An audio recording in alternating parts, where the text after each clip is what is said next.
جب بچہ ماں کے رحم میں ہوتا ہے تو ایسا نہیں باپ بڑا سکون میں ہوتا ہے، اس کی محنت ڈبل ہو جاتی ہے۔ جس دن اس کو پتا چلتا ہے کہ ہاں میری اولاد آنے والی ہے، وہ اپنی زندگی بھول جاتا ہے، وہ اپنے لیے جینا اسی دن سے چھوڑ دیتا ہے، وہ اس اولاد کے لیے جینا شروع کر دیتا ہے، چاہے نائٹ ڈیوٹی کرنی پڑے، چاہے کوئی بھی تکلیف پریشانی اٹھانی پڑے، وہ اٹھاتا ہے اس کے لیے۔ جب پیدائش ہو جاتی ہے تو باپ پھر اپنی پوری جان لگا دیتا ہے اس بچے کی زندگی کو سنوارنے کے لیے، اس کی زندگی کو بنانے کے لیے۔ اور جب ماں دودھ پلا رہی ہوتی ہے تو ایسا نہیں کہ باپ بالکل خاموش بیٹھا ہوا ہوتا ہے، ماں کے کھانے پینے کا، اچھے سے اچھے کھانے پینے کا انتظام باپ اس وقت اپنی محنت کر کے کر رہا ہوتا ہے، کیونکہ اسے پتا ہے کہ اگر ماں نے اچھا کھایا نہیں تو بچے کو دودھ کیسے پلائے گی۔ یہ تمام قربانیاں باپ کی ہیں۔ اور جب حالت حمل میں ماں رات کو سو نہیں پاتی ہے تو کیا باپ آرام سے سو رہا ہوتا ہے؟ باپ کو بھی جاگنا پڑتا ہے، اسے بھی اس پریشانی میں شریک ہونا پڑتا ہے، لیکن ہاں ماں کی پریشانی کیا ہے وہ اس کا اندازہ نہیں لگا سکتا۔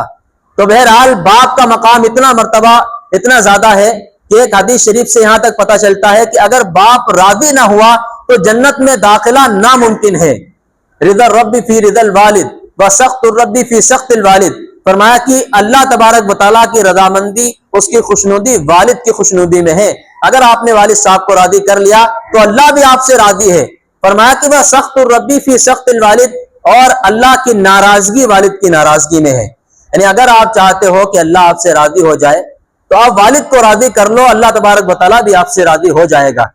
فرائض کے ساتھ ساتھ، ایسا نہیں کہ سب فرائض چھوڑتے رہیں، فرائض کے ساتھ، لیکن اگر آپ والد کو ناراض کر دیا آپ نے، یا ماں کو آپ نے ناراض کر دیا، تو آپ کتنے بڑے متقی پرہیزگار ہیں، آپ کتنے حاجی نمازی ہیں، آپ جنت میں داخل نہیں ہو سکتے، کیونکہ اللہ تعالیٰ نے ماں کے قدموں کے نیچے جنت رکھی ہے۔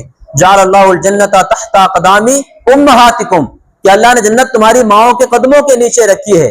اور ہم جنت تلاش کرتے ہیں ماں باپ کا دل دکھا کے، ہم بڑے خرچ کرنے والے بن جاتے ہیں اور بڑی نمازیں پڑھنے والے بن جاتے ہیں، لیکن ماں باپ راضی نہیں ہیں۔ میرے بھائیوں، جو پہلی بنیادی چیز ہے آپ پہلے اسے صحیح کریں، اس کے بعد ہی آپ اگلی تعمیر کر سکتے ہیں۔ آپ نے بنیاد تو اچھے سے رکھی نہیں، لیکن آپ نے 5 منزلہ 10 منزلہ اس کے اوپر عمارت کھڑی کر دی، ٹائل پتھر لگوا دیے، خوب عالیشان محل بنوا دیا، کروڑوں روپے آپ نے لگا دیے، اگر بنیاد مضبوط نہیں ہے ٹکے گی عمارت؟ نہیں ٹک سکتی۔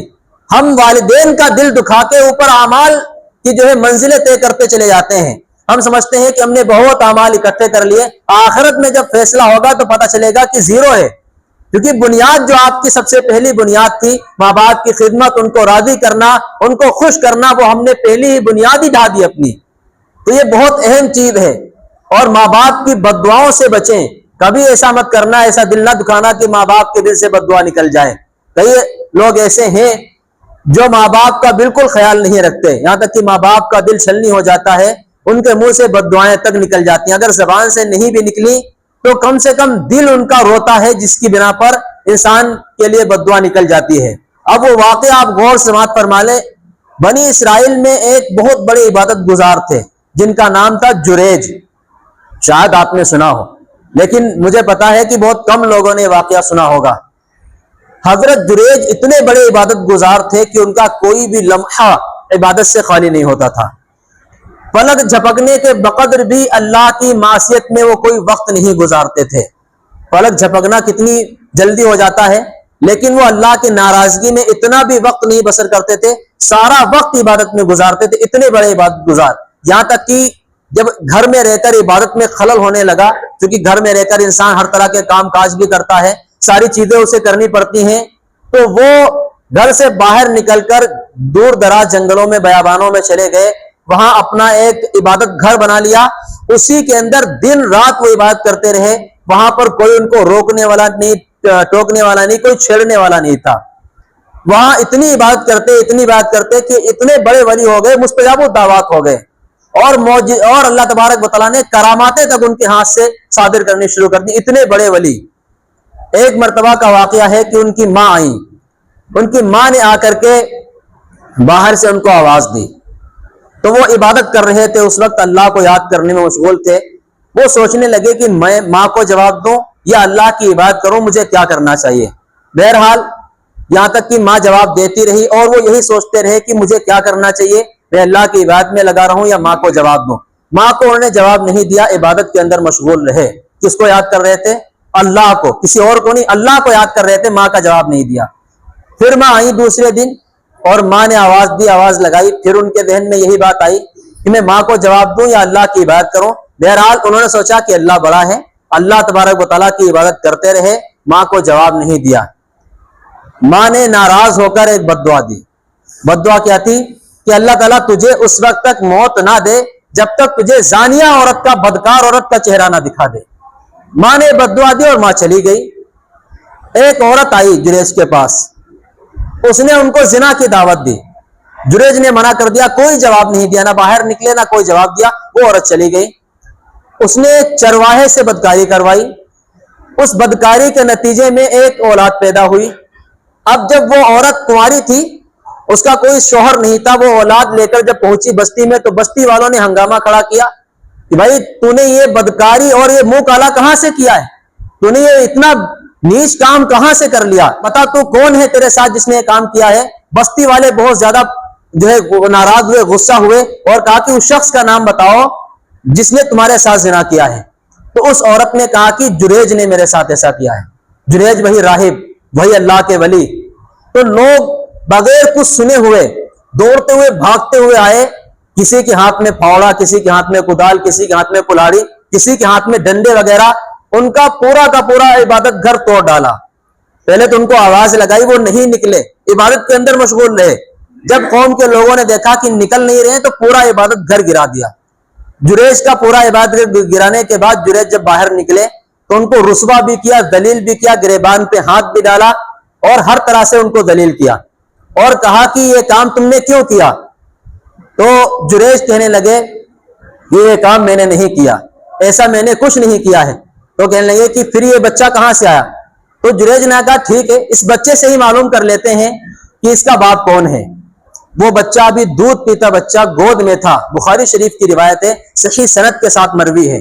فرماتے ہیں کہ جریج جب آئے ہیں اس بچے کے پاس، اس سے پوچھا من ابو کا، تیرا باپ کون ہے؟ تو اس نے کہا فلاں فلاں چرواہا میرا باپ ہے۔ اس کو اللہ نے قوت گویائی بخشی، اتنے بڑے عبادت گزار تھے کہ اللہ نے ان کے ہاتھ پر یہ کرامت صادر کی، قوت گویائی بخشی، اور یہ واقعہ اللہ کے نبی صلی اللہ علیہ وسلم سنا رہے ہیں صحابہ کرام کو۔ اس بچے نے بتایا فلاں فلاں چرواہا میرا باپ ہے۔ جب قوم کے لوگوں نے ان کی یہ کرامت دیکھی تو حیرت کے مارے وہ دنگ رہ گئے اور کہنے لگے کہ حضرت ہم آپ کا عبادت گھر سونے کا بنوا کر دیں گے۔ قوم معتقد ہوئی اور اتنی زیادہ ہوئی کہ ہم آپ کا عبادت گھر سونے کا بنوا کر دیں گے۔ آج ہمارے اندر بھی یہی عادت ہے جو قوم نے جریج کے ساتھ کیا، ہم بھی یہی کرتے ہیں۔ اگر کسی بھی ایک شریف آدمی کے بارے میں کچھ سن لیں کہ بھائی اس نے فلاں فلاں غلط کام کیا، تو بغیر کچھ سوچے سمجھے، بغیر کچھ جانے ہم ٹوٹ پڑتے ہیں اس کی عزت کو اچھالنے کے لیے۔ ہمیں اپنے ایک دوسرے کے بھائی کا خیال رکھنا ہے، ہمیں دیکھنا ہے، حقیقت کا پتہ لگانا ہے کہ حقیقت میں ایسا ہوا بھی ہے نہیں ہوا۔ لوگ تو یہاں تک کہتے ہیں، شریف لوگ ہوتے ہیں، ان کا ایک جملہ یہ رہتا ہے کہ بھائی اگر کچھ ہوا نہیں ہے تو ویسے تھوڑی بات چل پڑی ہے۔ یہ شریف لوگوں کا جملہ ہوتا ہے، جو لوگ بے عزتی نہیں کرتے، بدنام نہیں کرتے، لیکن اتنا ضرور کہتے ہیں کہ بھائی جب کچھ ہوا نہیں تو ایسے تھوڑی بات چل پڑی ہے، کچھ نہ کچھ تو ہوا ہوگا تبھی تو بات نکلی۔ اس طرح کی بات شریف لوگ بھی کہنا شروع کر دیتے ہیں۔ حالانکہ ایمان کیا ہونا چاہیے؟ تحقیق کرنی چاہیے، پتہ لگانا چاہیے کہ واقعہ اصل میں ہے کیا۔ ایسا نہ ہو کہ اپنے ایک دوسرے مسلمان کو بدنام کرنے میں بہت جلدی کر جائیں، بعد میں آپ کو افسوس کرنا پڑے اور ہو سکتا ہے اس کے نتیجے میں آخرت میں اس کا عذاب بھگتنا پڑے۔ قوم کے لوگ اتنا شرمندہ ہوئے، کہا کہ ہم آپ کا عبادت گھر سونے کا بنوا کر دیں گے۔ انہوں نے کہا کہ نہیں، مٹی کا ہی بنا دو، جیسا تھا ویسے بنا دو، ہمیں سونے کا نہیں چاہیے۔ بہرحال قوم کے لوگوں نے جیسا ان کا عبادت گھر تھا ویسا ہی مٹی کا ان کو بنا کر دے دیا۔ اب محدثین کرام فرماتے ہیں کہ اللہ تبارک و تعالیٰ نے ان کی ماں کی بد دعا کے طفیل میں عورت، زانیہ عورت کا چہرہ ان کو دکھایا۔ یہ ماں نے بد دعا کی تھی نا، ماں نے آواز لگائی تھی، حضرت جریج نے کوئی جواب نہیں دیا تھا، ماں نے بد دعا کی تھی زانیہ عورت کا چہرہ دیکھے بغیر تجھے موت نہ آئے، تو زانیہ عورت کا چہرہ اللہ تعالیٰ نے انہیں دکھا دیا۔ محدثین کرام یہاں تک فرماتے ہیں اس حدیث کے ضمن میں کہ اگر ماں یہ بد دعا کر دیتی کہ زنا کیے بغیر تیری موت نہ آئے تو جریج زنا کے عمل کے اندر مبتلا ہوتے۔ ماں کی بد دعا اتنی خطرناک ہوتی ہے۔ میں مکتب پڑھاتا ہوں، چھوٹے چھوٹے بچے ہیں میرے پاس، تقریباً 43 بچے پڑھتے ہیں۔ تو میں نے ایک کام شروع کیا ہے، ہم دیکھتے ہیں کہ ہر والد جو میرے پاس آتے ہیں اپنے بچے کا داخلہ کرانے کے لیے، ان کی شکایت رہتی ہے کہ بچہ نافرمان بہت ہے، بچپن سے ہی ضدی بہت ہے، ماں باپ کو جواب دیتا ہے برابر اور ماں باپ سے بدتمیزیاں کرتا ہے، تو ہم کیا کریں؟ آپ اسے سمجھا دینا یا ڈانٹ دینا یا پٹائی لگا دینا ہلکی پھلکی، مجھ سے اس طرح کہہ کر جاتے ہیں۔ تو میں نے ایک کام شروع کیا ہے، ہو نہ ہو انشاءاللہ اس کا اثر ضرور پڑے گا، کیونکہ بچپن سے ہی بچوں کا ذہن بنایا جاتا ہے۔ کام یہ شروع کیا ہے کہ روزانہ کوئی نہ کوئی کام میں ایسا دیتا ہوں بچوں کو جو ماں باپ کی فرما برداری، ماں باپ کا احترام اور ان کی عزت کو ان کے دل میں بٹھائے گا۔ مثال کے طور پر ایک دن ہم نے کام دیا بچوں کو کہ روزانہ ہر بچہ اپنے والد کو اور اپنی والدہ کو ایک ایک گلاس ٹھنڈا پانی پلائے گا، گلاس کو اچھے صاف کر کے دھو کر، تو بچے سے بغیر مانگے، ماں مانگے چاہے نہ مانگے، والد آپ کے پانی چاہے آپ سے طلب کرے نہ کریں، آپ کو اچھے سے گلاس دھو کر اپنے والد کو ایک گلاس پانی پلانا ہے اور ایک گلاس اپنی ماں کو۔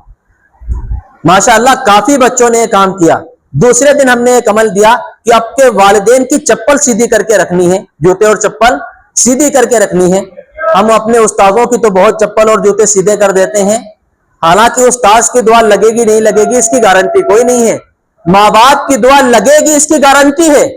قرآن نے ماں باپ کا حق اللہ تبارک و تعالیٰ کے حق کے بعد بیان کیا ہے، ماں باپ کی دعا گارنٹی کے ساتھ لگتی ہے۔